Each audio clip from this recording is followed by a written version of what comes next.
Now, before I dive into this review properly, I'd like to take a moment to acknowledge the hard work and genius PR campaign of the Warner Brothers marketing department. You guys really pulled off a miracle with this one, successfully duping all of us, including me, into believing that Barbie was going to be just another colourful, light-hearted, easygoing family comedy with some cheeky, self-aware humour, ironic meta-gags, and probably capped off with a blandly inoffensive female empowerment message about girls learning the value of their own potential. I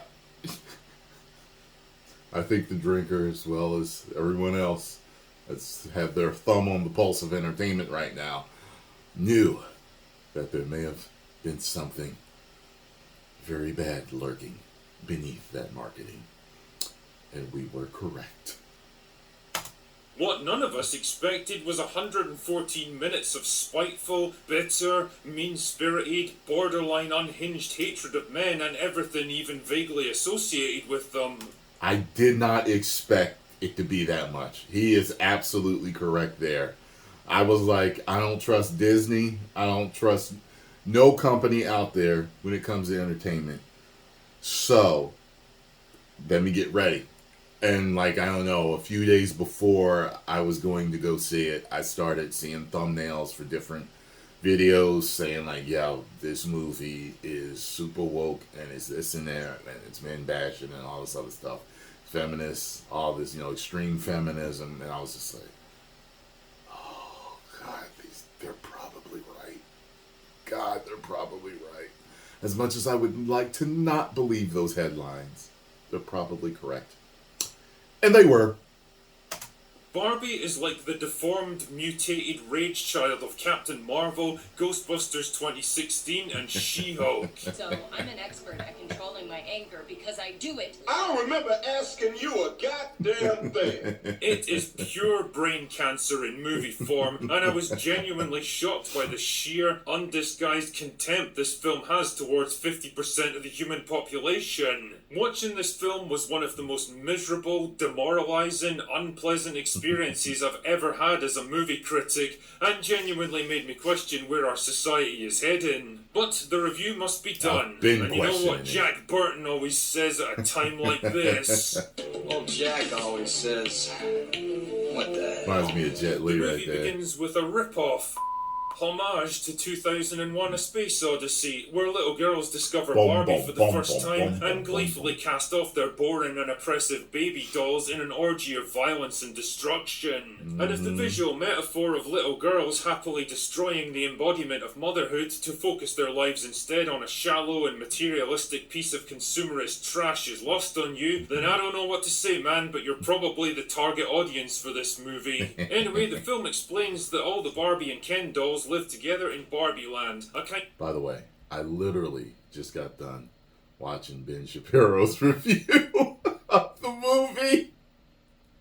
And I went to sit down to do my reactions, and I was like, oh, The Drinkers is out too. Kind of magical counterpart to the real world, which is Shapiro's. portrayed as a peaceful feminist utopia where all the important jobs are done by the Barbies, and the Kens just kind of exist. They've got no inherent value, they contribute nothing, Yeah, it's weird. Wasn't Ken supposed to be her boyfriend? They say something about him being a friend or something, and maybe that was what was originally printed on the material. I don't know, because it made me start to question who Ken really was in the original, I guess, view of Barbie and Ken. I could have swore he was supposed to be her boyfriend or her husband at some point. I could have swore he was supposed to be her boyfriend. So I don't know, whatever. have no power or... They kept saying that his job was beach. So was that printed on the box too, that he was beach was his occupation? I don't know. say in how their society is run, and they're basically looked down on as a bit silly and irrelevant by the Barbies. They are. Oh my goodness, what could the writers possibly be trying to tell us about their views on men? Anyway, this is where we meet stereotypical Barbie, who's busy living her best life. I remember the commercials as a kid. You know, like I remember them driving around in Barbie's Corvette together and going to the beach together. Like, I don't... Like, he's supposed to be her boyfriend, a love interest of sorts. So when I went to the movie, I expected to see them together doing things like in love or, at least liking each other or something like that. But you didn't get that, which is strange.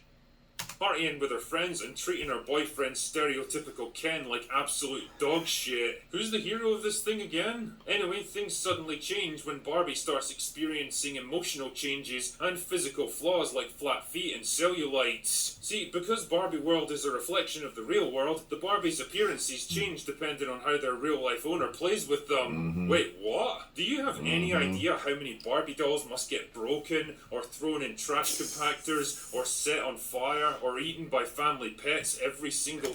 The girls I knew used to make the dolls... Never mind. ...day? Then the place would look like the Omaha Beach scene from Saving Private Ryan. At any moment, Barbies could suddenly get torn apart, or melted, or crushed right in front of their friends' eyes. Jesus, that's like a horrific existential nightmare. But I guess you're not supposed to think too much about that. Internal consistency in a movie like Barbie is rarer than a mainstream media outlet willing to give this movie an honest review. So the only solution is for Barbie to journey into the real world, find the girl who plays with her, and get her to be happy again. And Ken tags along for the ride because he's got nothing better to do than simp for Barbie. Unfortunately, the real world turns out to be an oppressive, patriarchal hellscape that's utterly dominated by men. Like, one guy literally walks up to Barbie and slaps her in the ass, in the middle of a crowded boardwalk, in broad daylight, in front of her boyfriends. Now, you might think that this would afford the writers a chance to demonstrate a little bit of nuance in their storytelling, maybe there's gonna be some nut job who's like, it does happen. It's extremely rare.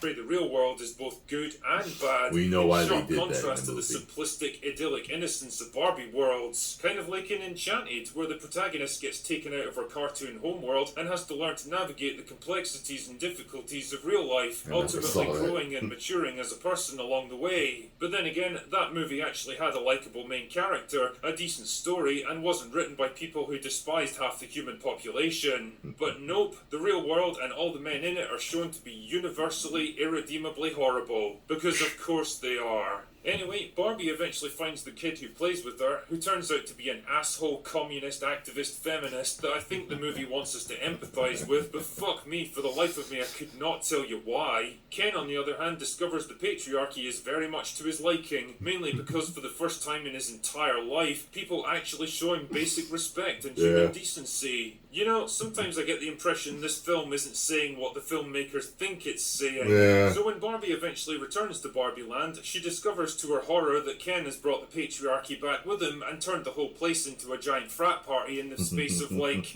a day. Finally, a plot event I can get behind. It's kind of funny though, because it did make me question how the supposedly intelligent, empowered and self-confident Barbies were so easily subjugated by Ken and the others. This is the kind of awkward little paradox that keeps coming up when you try to constantly portray women as strong, empowered, infallible, kick-ass girl bosses who can do anything and beat anyone, but you also need them to be helpless, oppressed victims of male domination. You can't have your cake and eat it. Not to worry though, because Barbie uses her newfound powers of feminism to free the other Barbies from the evil Ken's oppression, and because they're all dumb as fuck, she's able to trick them into fighting each other until eventually they just give up and surrender. Now, you might think that after all these wild swings between male and female domination, the logical way forward would be for Barbie Land to adopt a more equal system where both sides are given power and respect. Perhaps teaching the audience that for all our differences, men and women are both pretty awesome, and maybe we'd do well to work together instead of unfairly elevating one group above the other. But nope, the Barbies go right back to being in charge of everything again, and the Kens slide back into a meaningless, depressing existence of being irrelevant second-class citizens. And that, I think, is supposed to be a happy ending? Fuck. Honestly, I'm struggling to find the right words to properly express just how monumentally awful this film is. It's like a serial killer dressed in a Pikachu outfit. Superficially, it might look bright and cheerful and cute, but beneath the appealing facade, there's something genuinely horrible and sinister. This is a movie made by people who utterly despise men and masculinity, or any kind of traditional gender roles of any kind, and make absolutely no attempt to hide it. So you're a woman who wants to be a mother or a homemaker, filmmaker? Screw you, fascists. You're a man who wants to be assertive, ambitious, confident, and successful? Well, that clearly makes you a misogynist, don't you know? It's so fucking divisive and unnecessary. It's like they had a perfect opportunity to unify audiences behind a simple message of reconciliation and equal opportunity, but they just couldn't help themselves. They were so filled with rage and hatred and bitterness that it just had to come spewing out onto the screen. As far as this film's concerned, women are simply amazing, and men and everything they do are utterly irredeemably shit. They might be grudgingly tolerated provided they play by the rules, but they have no inherent value and can never be trusted with any kind of power or responsibility. And the only way to guarantee a peaceful and harmonious society is for women to be put in charge of everything and men to be docile, powerless servants who exist only to please them. Not a great plan.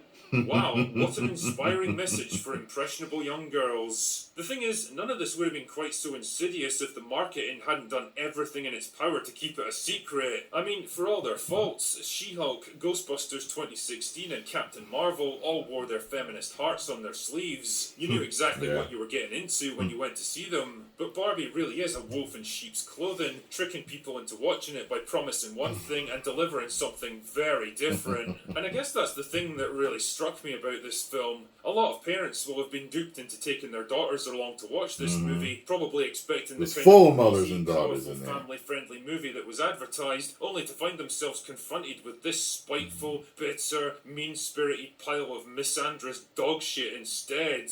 And I can't help but wonder how many future man-hating psychopaths are going to be created because of this film. It's not very often that I say this in my reviews, but if you're a parent and you're thinking about taking your kids along to see Barbie, then the drinker recommends you skip this one and do literally anything else with them. Believe me, you'll thank me later.